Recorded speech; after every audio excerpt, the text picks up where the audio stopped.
Welcome to Solutions for Higher Education, a podcast by Scott L. Wyatt, president of Southern Utah University in Cedar City, Utah.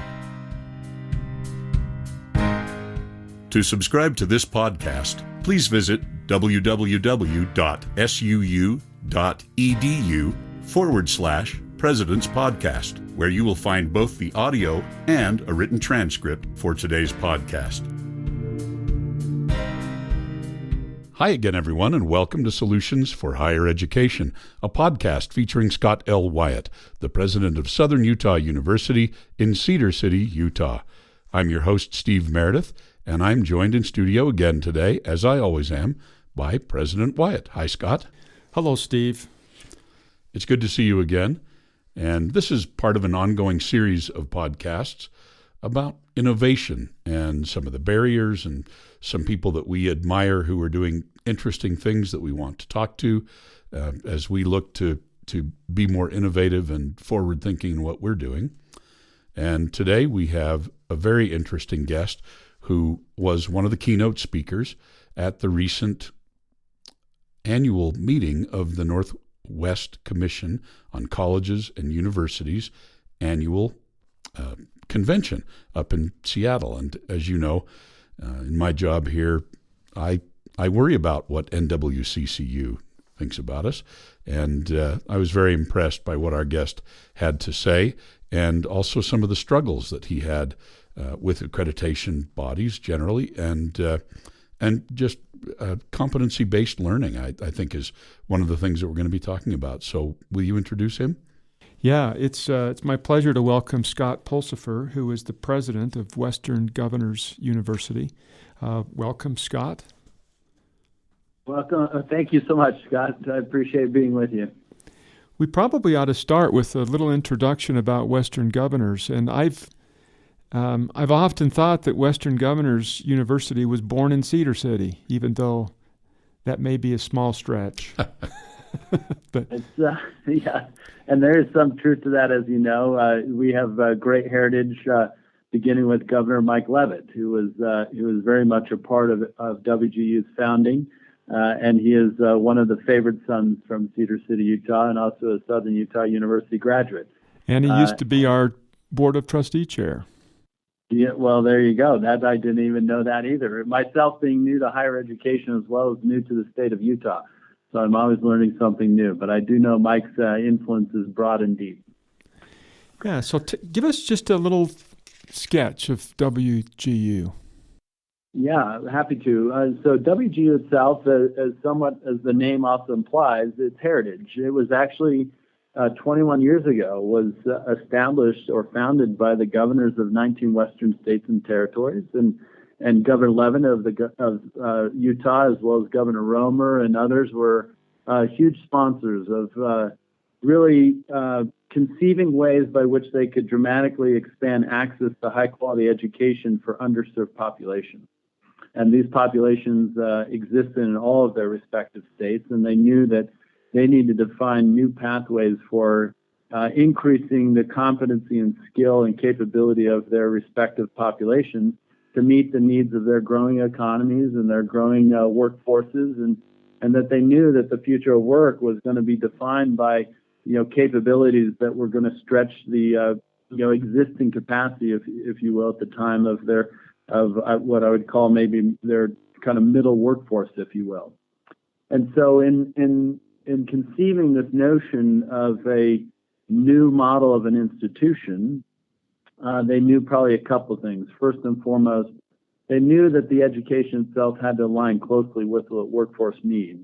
And that was the idea, even behind that was the idea of competency. What are the competencies that are required for success in the respective areas of the workforce? And how do you design curriculum and education to map to those competencies? The second thing they knew is that the internet and the advent of, and really the acceleration of the the digital age and the third industrial revolution, is that the internet was going to be a powerful force in reinventing a lot of different things. Surely everyone knows how it's reinvented retail, but I think there was a clear sense and vision that the internet would also dramatically expand access and allow higher education and the institutions that provide it to reach and teach students where they are and then to allow them to learn independent of time and place. And so those two kind of hallmarks became the foundational elements of Western Governors University. And so that was 21 years ago. That is the namesake. And now, fast forward to today, what started then is now one of the largest institutions of higher education in the country. We have over 110,000 full-time enrolled students in bachelor's and master's programs in all 50 states, and over 7,000 enrolled students here in Utah alone, and probably over 8,000 or 9,000 graduates of WGU in the state of Utah, and where we have over 125,000 graduate alumni across the nation.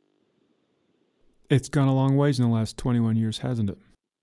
It very much has, and I think if you even asked Governor Leavitt or any of the other founding governors, I think it's far exceeded any expectations they had for it when they conceived it. You have kind of a unique student body in that, if I understand it right, Scott, you've about 3/4 of your students are full-time mid-career people. It is true. About 70% of our students are working full-time. Probably the biggest single indicator of the student body that we serve primarily is that they are individuals who have some prior college but have not completed a degree or a credential. And these individuals span all age groups. They also span multiple different workforce sectors. But it is true that about 70% of them are working full-time. About the similar percent probably have children. But most importantly, we recognize as part of WGU's founding that even today, over 70% of our students are in one or more categories of underserved populations, be that low-income, rural, military, ethnic minorities, first-generation students, et cetera. And so that is the target really of adults that we have intended to serve in our design. And since you're serving that, since you have that many students that are in that category, that really kind of naturally leads you to competency-based education, doesn't it?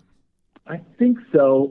I wouldn't, to be fair, I don't think I necessarily draw the distinction between competency-based and the adults or the students that we serve. I think it has more to do with designing learning outcomes to map to opportunity. And so one of the kind of core aspects of our design around competency-based is that you first and foremost have to ensure that the curriculum, meaning the learning objectives and the learning outcomes of the courses and the programs in which students enroll, that the learning outcomes of those have to map to the skills and needs and skills, capabilities, and competencies that are necessary for success in the workplace. And that education-employment alignment is one of the key things that we began with in designing our curriculum model. When we thought about the design of that, what we knew is that the competency-based approach would be very clear, absolutely clear about the learning objectives. And when we think about the learning itself, the competency-based model says the mastery of those learning outcomes, or the demonstration of proficiency, if you will, is what matters most, not the time to demonstrate that proficiency. So we knew that these individuals, and in reality, all individuals, I think, learn this way, is that we will focus and spend our time, energy, and effort to learn the things that are more challenging for us, and we'll accelerate through the things that we already know.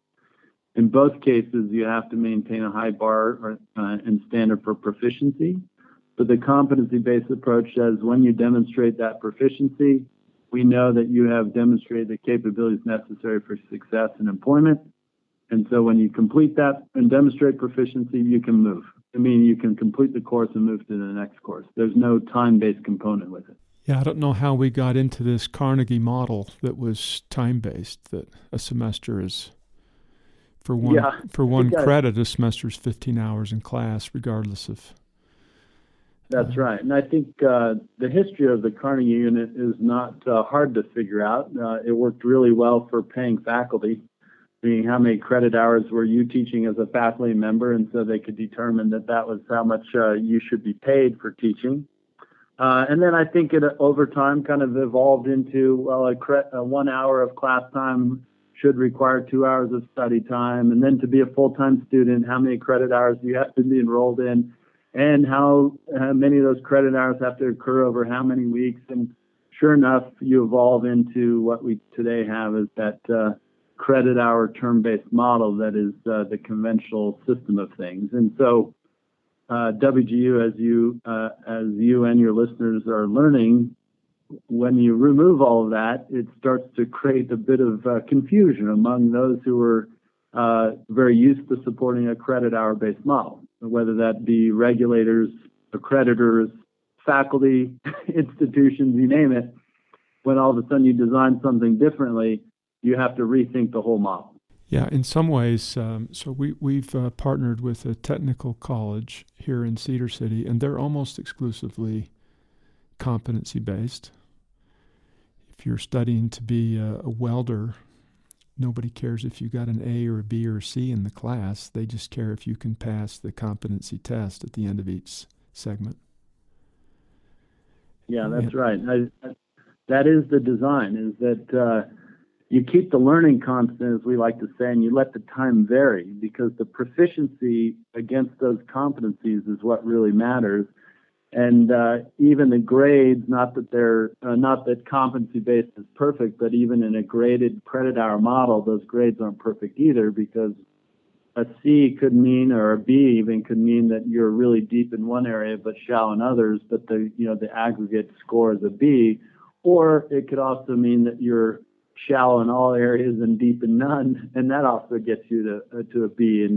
And our argument is that if you're clear about the learning outcomes, and then you have really effective ways by which you assess proficiency against those outcomes, then if you meet the standard, which we believe is at a B average or better, meaning you have to demonstrate proficiency across the full scope of learning outcomes, then you are complete and you've demonstrated mastery, and then you can progress to the next course. Not surprisingly, what you may find at WGU is that those pursuing bachelor's degrees at WGU, on average, will complete in 2 years and 4 months. On average? On average, yeah. And so very different than a traditional, 4-year degree, right? Where, it's in theory 120 credit hours to complete a bachelor's degree, and you should do that at 15 credit hours per term over 8 terms or 4 years. Like, well, that's fine. I think that's a good measure of how much effort should go into completing that. But in some cases, if you can master and demonstrate proficiency quicker, you can accelerate to that which you can, and then spend the focus time on the areas where you need to study more and study more to ultimately achieve proficiency. And so that flexibility of time does allow for a model that, if you will, fits into a working adult's life more effectively than more of the traditional campus or residence or classroom-based models. The fact that students can move through it more quickly, do you find that to be motivating for them? Surely, I think we do, especially if you take an individual who has had acquired learning but through non-academic setting, meaning they may be working in software development, or they could be working in a medical and health profession, they could be working in accounting and bookkeeping, whatever it is, and they're able to very effectively leverage their prior learning and accelerate and complete quickly. And ultimately, that also has the benefit in WGU's model, where we have a fixed tuition per 6-month term, but within that 6 months, an individual can complete as many courses as they're able. So it is possible for our students to not only see success in progressing their learning, but if they can accelerate, they can reduce the total cost of their bachelor's degree or master's degree as well, because you can complete in fewer terms at a fixed cost per term. There's no per credit hour cost. So one of the really interesting pieces of this competency-based model that you've got, and I'm curious to get your take on it, because some of the students, as you've acknowledged, are able to take their life experiences and bring it in and move through more rapidly. So to some degree, education is seen as being the providers. Higher ed is seen as being the providers of the educational experience. But in some respects, competency-based education is a combination of providing education and also simply evaluating the education already achieved and putting a stamp of approval on it. So to what extent is competency-based education assessing learning that's already occurred versus teaching beyond what the student already knows? There are, in reality, I think competency-based can cover the continuum, if you will, meaning that one thing is for certain, there are multiple sources of education that are available to students, to adults today that weren't available before. And if you think of, even pre-internet era, that a large portion of the value of universities was that it truly was the harbinger of so much of the knowledge that needed to be transferred from institutions to individuals, or from professor to student. And that existed in the context of textbooks, lectures, seminar series, experiential learning projects, you name it. But in many ways, the internet has dramatically compounded the availability of that information and knowledge, and has also compounded the access to that knowledge. Now, I don't think anyone would be wrong in assuming that much of the learning also occurs in experience, meaning as much as you can gain from lectures and books and everything else, once you start having to apply that, which you're learning in theory or in textbooks, et cetera, to a working environment, you're actually dramatically expanding your learning and the efficacy of it as well. And so a competency-based model, it really just adjusts to where the individual is, regardless of how you may be acquiring the learning. And that's true even if you've never done the job before or never practiced it in some other environment. So even if you've had no prior learning, you can still accelerate. If there's certain things, I surely did this even my freshman year. I came out of high school, and I think every individual has probably experienced this. Even though I'm a BYU alumni, even though I went to a traditional institution, there were surely certain classes I realized that the lectures didn't add significant value for me, or I didn't need to spend as much time in a lab or in a study group because I had either had the prior experience in learning through courses that I took in high school that were college prep courses, or it was just subject matter that was more that naturally was a strong learning category for me. I think in a competency-based approach, it just adapts to an individual's capabilities in a way that a credit hour model is more fixed. And so regardless of whether you've already come with just inherent aptitude for learning a topic, or you have prior experience doing it, or you've had prior learning, that competency allows you to accelerate and that competency to be assessed. Lastly, I'll say is there are surely prior learning assessment or direct assessment models that institutions leverage out there as well. That is not WGU's model. WGU's model is you do have to enroll in the course, you have to progress through that course and complete the assessments. In a prior learning assessment or direct assessment model, institutions specifically allow individuals to go through an assessment before they ever enroll in a course. So they kind of test out of taking the course. We don't have that model, but that is a form of competency-based. Competency-based has been around longer than Western Governors, of course. Oh, yeah. The area that's the most clear in my memory is that 30 years ago, 35 years ago. When was it, Steve? When I was that young? I don't know. I just remember when everybody came home from serving in foreign countries for a couple of years. If they'd been to a country where they had to learn a language, they'd come back home and go down to Brigham Young University, take a test, and immediately get 12 or 15 or 20 Right. credits, whatever it was. And Right. In my case, it was 16 credits. Yep. 16. Yep. You Yeah, and basically then you effectively got a minor in that language. That's right. that's right. One day minor. Yeah. And then they'd Absolutely. transfer that to any other school in Utah, and yeah. So that's is that what you're describing happens at WGU?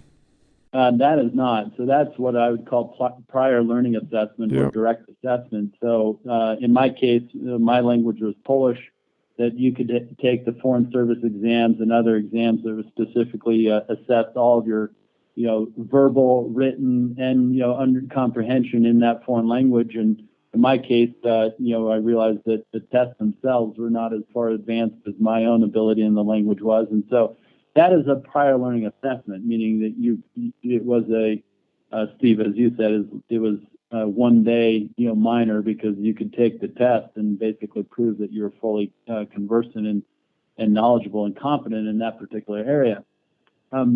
That is not what WGU does. WGU, you would actually have to enroll in the course and then accelerate at your pace through the course. It is still possible for an individual to complete a course in 2 or 4 weeks, but they still have to progress through the assessments that are part of that design curriculum.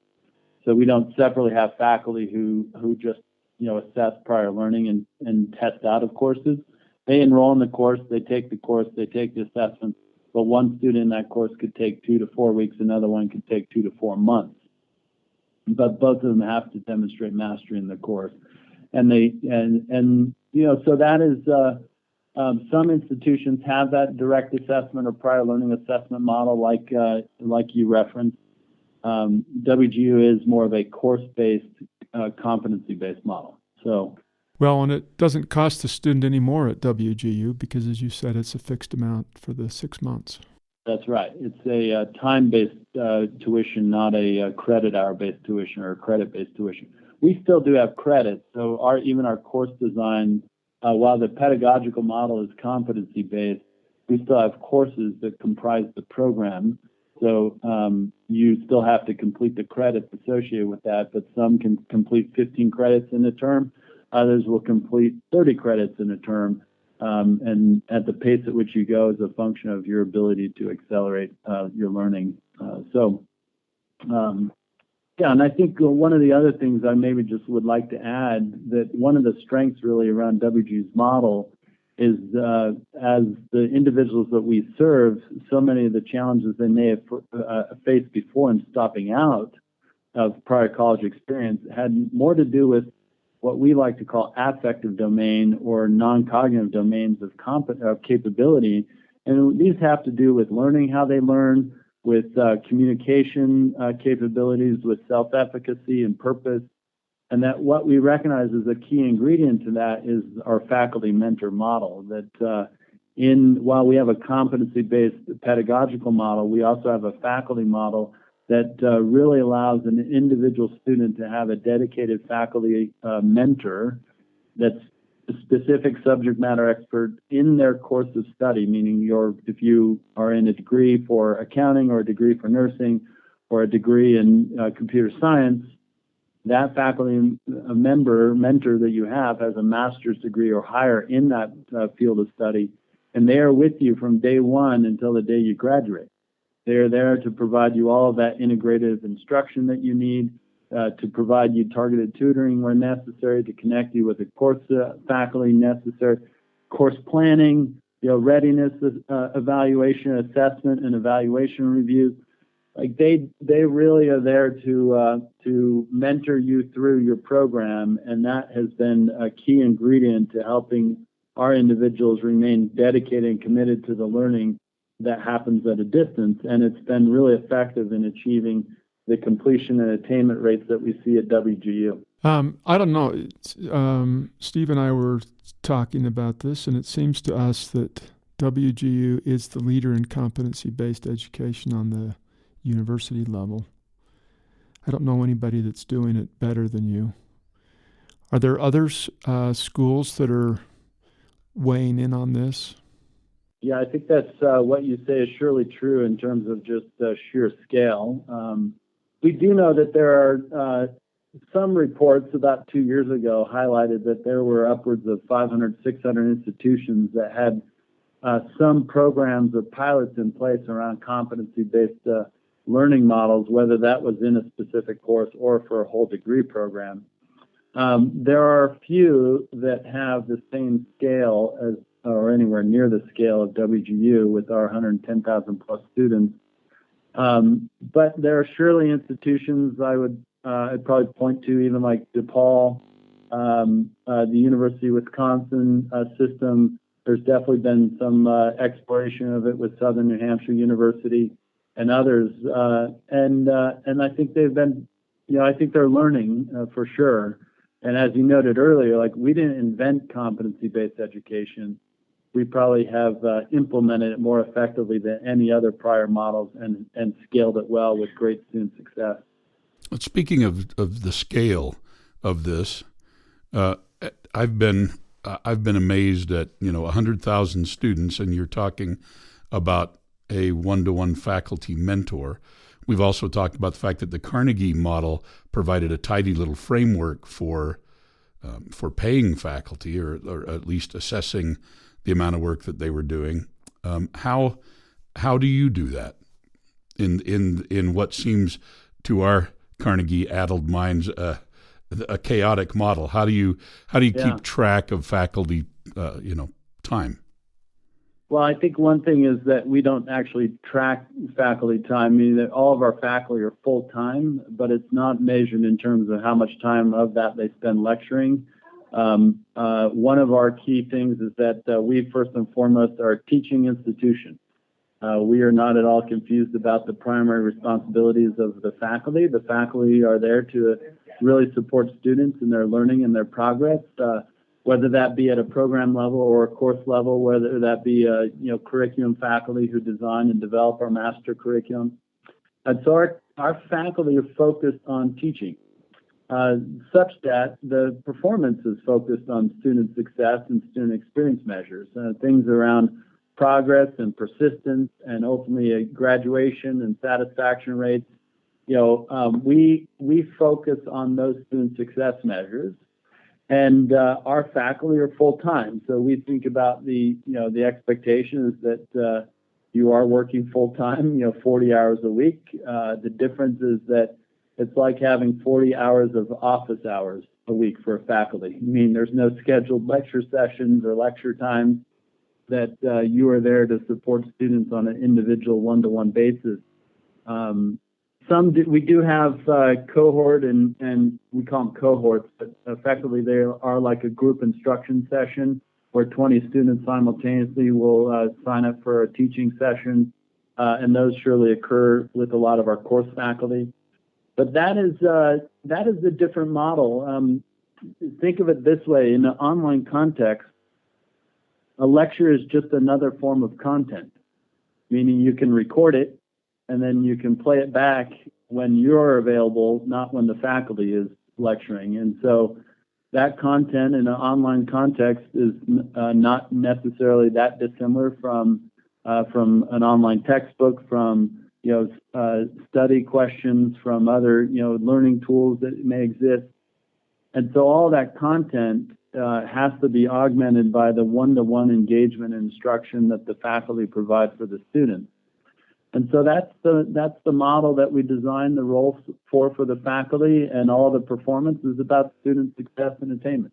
I had an experience with, a lot of universities have an open Yale, for example, where they take a class, record it, and just put it online, and then anybody can watch it for free. Yeah. And I took one of those classes from Yale. It didn't cost me anything, and it was recorded lectures, and it was spectacular. Actually, it was the faculty member from Yale who taught this course that was videoed, and that I got to then watch. It was spectacular. At the end of the last lecture, I wanted to stand up all by myself in the room alone and clap. I was so thrilled with what a great job he'd done. Well, but what I noticed was, sorry, go ahead. One of the things that I noticed or thought is that my experience was better than the experience of the students that were paying Yale tuition in the classroom. Yeah. because I had the syllabus, I had a transcript of all of his lectures, and I had the tapes, and if I wanted to take notes, I could just make an underline on the transcript that I could download, which students in class couldn't download. And if I didn't catch something, I could rewind it and play it again. Yeah, I think one of the things that we've found, as you referenced, is that Scott Galloway is a great example of how the internet and technology is dramatically expanding the access to high-quality learning resources. We had talked about how these how lectures, when put online, is actually just really rich content that you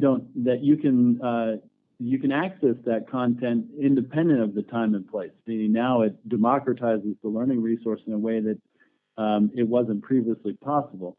And Scott Galloway is one of the examples who's been one of the real advancers of leveraging the internet to dramatically expand access to his incredibly useful knowledge around marketing in the digital age and evaluating kind of strategies and mechanisms. So this is a good example of how learning resources today and even teaching models are dramatically expanding. Udacity and Coursera, Khan Academy, there are many of these examples of open educational resources that are becoming the models of learning in the future. That we know it actually not only improves the access to the education, but it can also improve the quality of the education. And one thing specifically about WGU is, and this isn't necessarily widely known, is that we do not develop the majority of our learning resources. We, as a primarily teaching institution, in the design of our curriculum, that also includes the sourcing and evaluation and selection of the best third-party learning resources as part of the curriculum that's designed here. So the vast majority, 90+% of the learning resources utilized at WGU for our students are licensed third-party resources. And in some cases, that even includes the likes of Udacity and Coursera courses into some of our technology programs. It definitely includes textbooks and content from peer institutions and from larger scale providers like Pearson. And that is the one thing that we have as the benefit of being a technology-powered learning environment.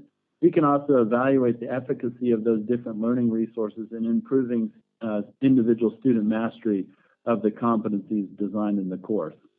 So it is a unique model. That is a role that faculty, in a traditional sense, had all of that responsibility. They had to not only design the course, get the syllabus designed, select the learning resource, or write the textbook. They had to write and design the exams, grade the exams, everything else. Our model is such that we have faculty who separately design and develop the curriculum. They also source and evaluate and select the learning resources as part of that curriculum. And then we have separate faculty who teach at a program and course level, and even separate faculty who evaluate student assessment. So you've got that divided out, did I hear, in 3 different categories? 4 actually total. So we actually have curriculum faculty, course faculty, program faculty, and evaluation faculty. The course and program faculty, those are our largest total number of faculty, and they are the primary teaching faculty. So the program faculty are those faculty mentors that we talk about, yep. And the course faculty are the specific subject matter experts at a course level in a program. So how do the faculty feel about, or how does, what would you say is the advantage to separating the assessment from the teaching faculty and the curriculum faculty? One of the biggest benefits is the integrity of a competency-based model, so that those who are designing the curriculum, including the learning objectives that define the competencies to be evaluated, they also design the assessment. Now, separately from that, you have evaluation faculty from the teaching faculty. So those who create the curriculum and design the curriculum are separate from those who teach the curriculum. And so the teaching faculty have a very individual student focus, where the curriculum faculty's job is to ensure the quality and relevancy and the integrity of the curriculum. The teaching faculty are focused on ensuring the students' progress and mastery and attainment and completing courses. But the evaluation faculty do not have any of the subjectivity of the teaching faculty around any individual students. They are unbiased, objective faculty who evaluate students' performance on the assessment and give highly valuable evaluation feedback that then is reviewed with the teaching faculty and the student. And so that integrity, I think overall for us, the design has done two things. One is it allows us, most importantly, to give an individualized faculty experience for every student. Second, it maintains the integrity of a competency-based model. Those who design are separate from those who teach, are separate from those who evaluate student performance. So in some respects, the evaluation faculty serve as auditors for the students and the teaching faculty both. That's a good way to look at it. Because they're assessing whether the teaching and learning has occurred.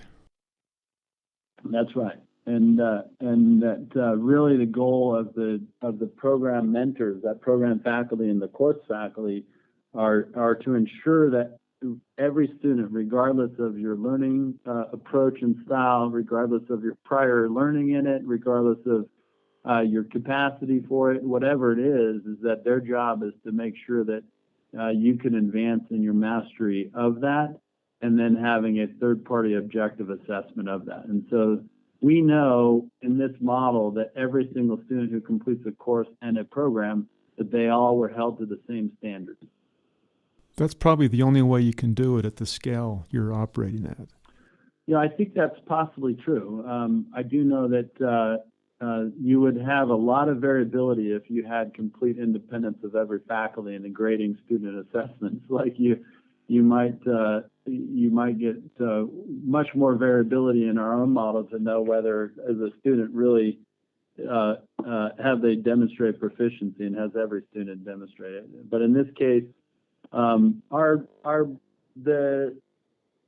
what's the ratios of students to course instructors and program mentors? Those ratios are the ones that ultimately we pay the closest attention to, because that really is ensuring that the volume of students every single one of them feels like the whole of WG was designed for them, because they get a very personalized faculty engagement in the teaching and learning experience.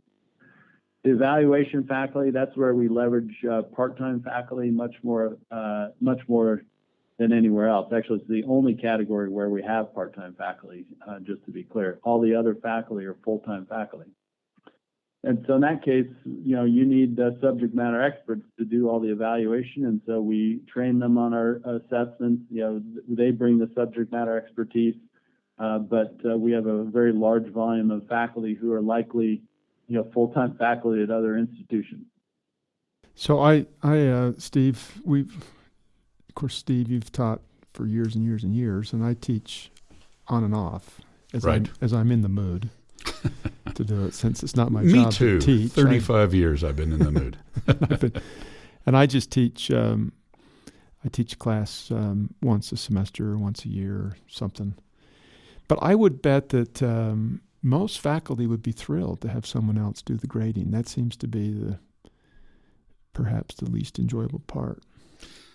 I think they would be. I think they would be thrilled with the actual entry. Whether or not all faculty would be thrilled to have a third party evaluate their students at the end, that would be I don't mean this in any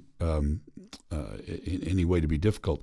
That would be a different model that would be frightening, I think, for some. I think it's terrific, but then I teach in a program that goes toward that very thing. Our adjuncts all come from industry, and that's the program I'm currently working in. We sort of already have that, but you're right, that part of it is very interesting to me. And President Pulsfer, you had suggested that this helps maintain the integrity of the entire process. What do you do to make sure that all the other steps along the way have integrity in place? And what I mean by that is I teach in an online program. That's my current teaching assignment, along with assisting President Wyatt.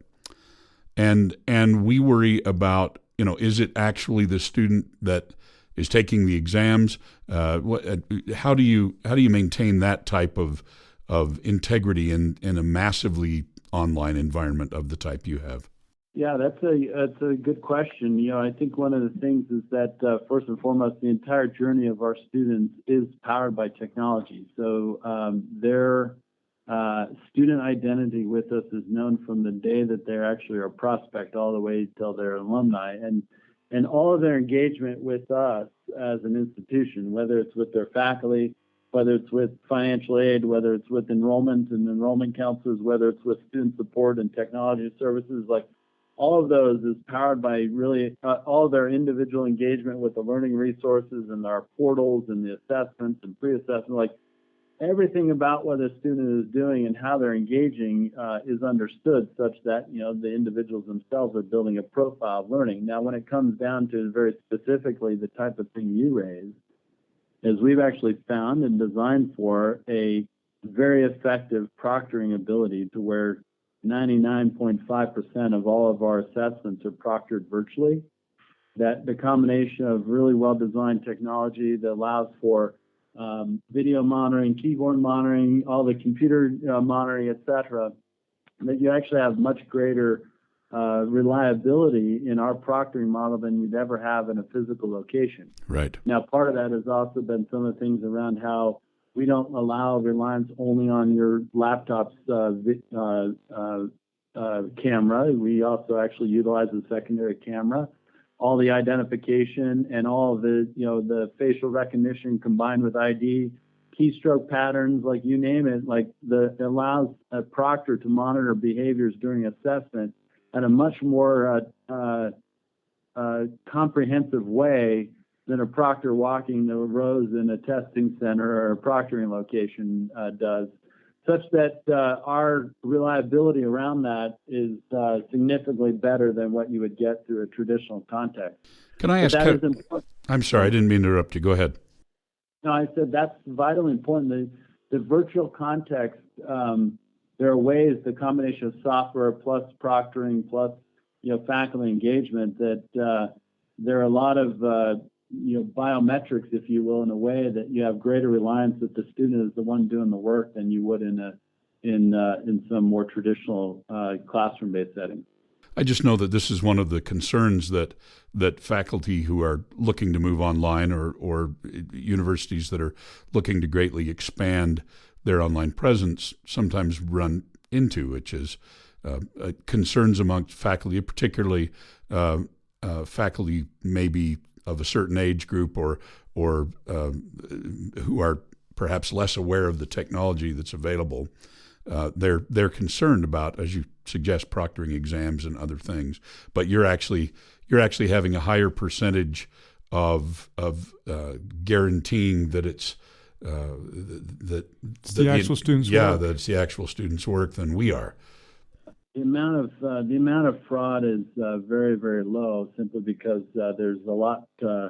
It's a lot more difficult to actually circumvent the controls that are in place in a virtual context than it is in a physical context. And but that being said, they should be rightfully concerned. Meaning, as you consider investing in distance education models or online models, these are things that WGU had to figure out 15 years ago. But we figured out and scaled them. But if you are where we were 15 years ago, hey, these are all questions that one should be addressing, and then figure out what the right solution is and how do you make sure that you address that. And because we've surely had to do that. What I do know is this, though, too, which is that, it's 7 million of 20 million adults in higher ed today are taking all or some of their program online.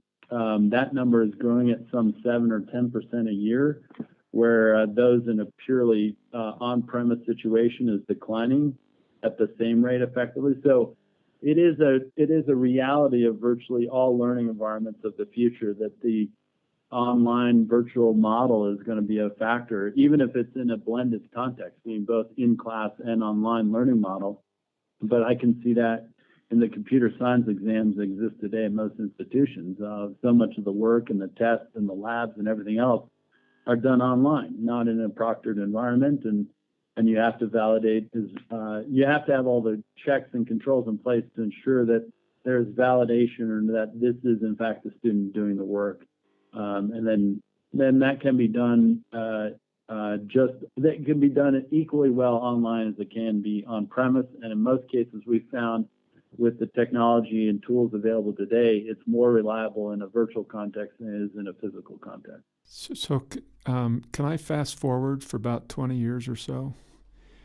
What from now? Yeah. What do you you just described the changing dynamics of online versus face-to-face and the growth that WGU has seen over the last 21 years and other schools that have had some changes. What do you think the landscape's going to look like in 20, 25 years? Well, I do think there are a couple of easy things that are, to me, almost matter of fact now. It's not a question of whether, it's just a question of how quickly. And so two of those, I would say, first and foremost, that the majority of the adults in higher education in 20 years from now, in fact, I think the significant majority of the adults will be over the age of 24.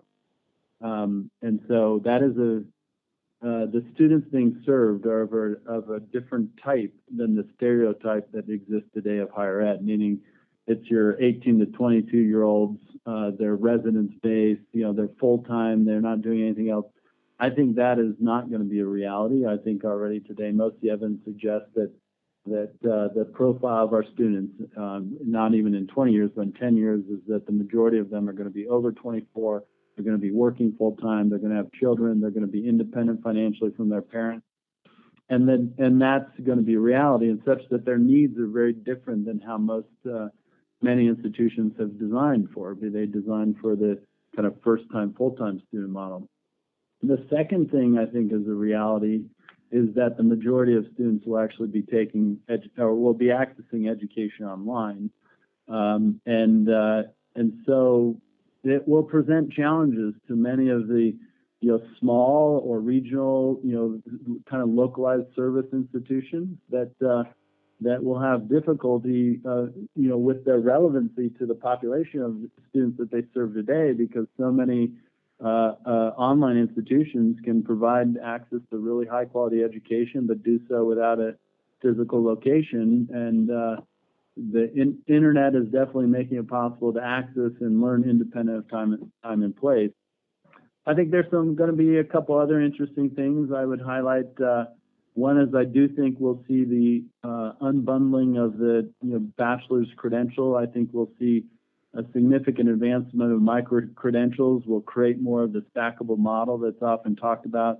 I highlighted this, Steve, at the Northwest Commission. Right. That those competency-based credentials versus a bachelor's rank, the competency credentials are going to be very relevant and increasingly relevant, as adults not only need to gain their first set of skills to get opportunity, but they need to continually be reskilled and upskilled. And those competency credentials need to be transferable and stackable into degree ranks, because those will remain important, but you'll see a rapid scaling of some of these micro-credentials. The last thing I would probably highlight is that there will be an emergence of learning or post-secondary education providers that will test the boundaries of the current institutions, the accreditors that oversee them, regulators that oversee them. Like the learning that we as adults are accessing to maintain readiness for the experience that we're trying to pursue, and opportunities and the credential or competencies that are needed in those. We're going to see a proliferation of alternative post-secondary education providers, and that will test the bounds of the role of the institution. It will also test the bounds of the accreditor, the regulators, and others, because that learning still needs to be portable and transferable and validated in some way. That most of that validation exists within an accredited higher ed institution today. And that, I think, within 20 years will surely get disrupted. Today, most of the education is occurring in a Carnegie kind of seat time-based model. Do you think that competency-based education is going to take over the majority of the higher ed world? I don't think I'm as I think it's going to be competency-based education will surely continue to increase in its importance and relevancy in terms of the educational models and approaches that are needed for access and high quality and great student success and outcomes. Do I think it's going to be the predominant model like online is going to be or adult learners as a population? Probably not. I think a lot of the course-based models are still going to be relevant, but I do think the notion of cracking the credit hour is something that is a disruption that's already happened, and it's an imperfect model for where post-secondary education is going, and competency-based is much more effective. I think students by themselves already in traditional credit hour models are disrupting it, meaning they're not going to the classes, they're just waiting until the end of the term to take the final. You're like, how about you just give me that final first, and I'll then go enroll in the course that I need to take so that I can finish. So I think that competency-based approach, it will continue to advance. I think it is a great means by which you can serve larger populations of adults today that are not being served. Is it going to be the majority? I don't think so. Will it increase the share? Surely. I can remember 20 years ago hearing Mike Leavitt, Governor Leavitt at the time, saying, "Who cares how much time you spend in a seat? We care about what you're learning." I do agree with that. But those weren't his words, but that's the message he was saying.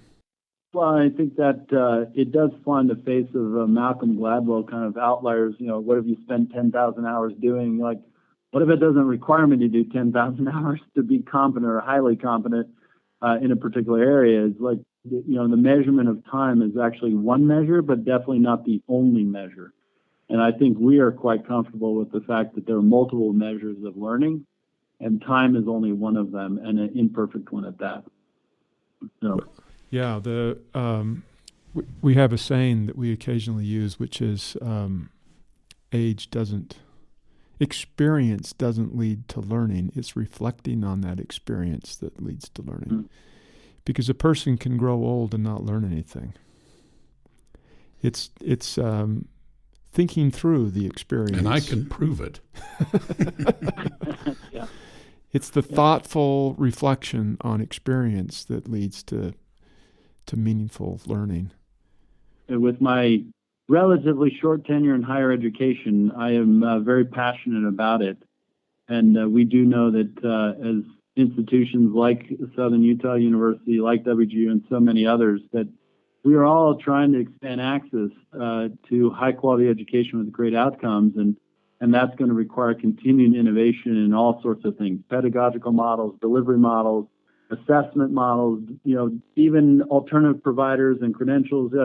Those are going to be key to ensuring that education advances with the now, as Steve, you saw, at the cusp of the fourth industrial revolution and the age of intelligence or information. We do know that the shelf life of competency is shortening, right, and thus the acceleration of learning needs to be realized. And I think great institutions will be at the forefront of that innovation. This has been a delight to visit with you. Thank you so much. Thank you, President. Thank you, Steve. You've been listening to Solutions for Higher Education, a podcast featuring Scott Wyatt, the president of Southern Utah University in Cedar City, Utah. Our guest via telephone today has been Scott Pulsifer, the president of Western Governors University, and our discussion has been delightful. We hope that you've enjoyed it as well. We look forward to seeing you again soon. Bye-bye.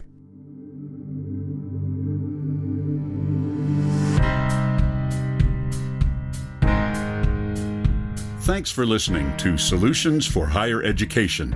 To subscribe to this podcast, please visit www.suu.edu/President's Podcast, where you will find both the audio and a written transcript of today's podcast.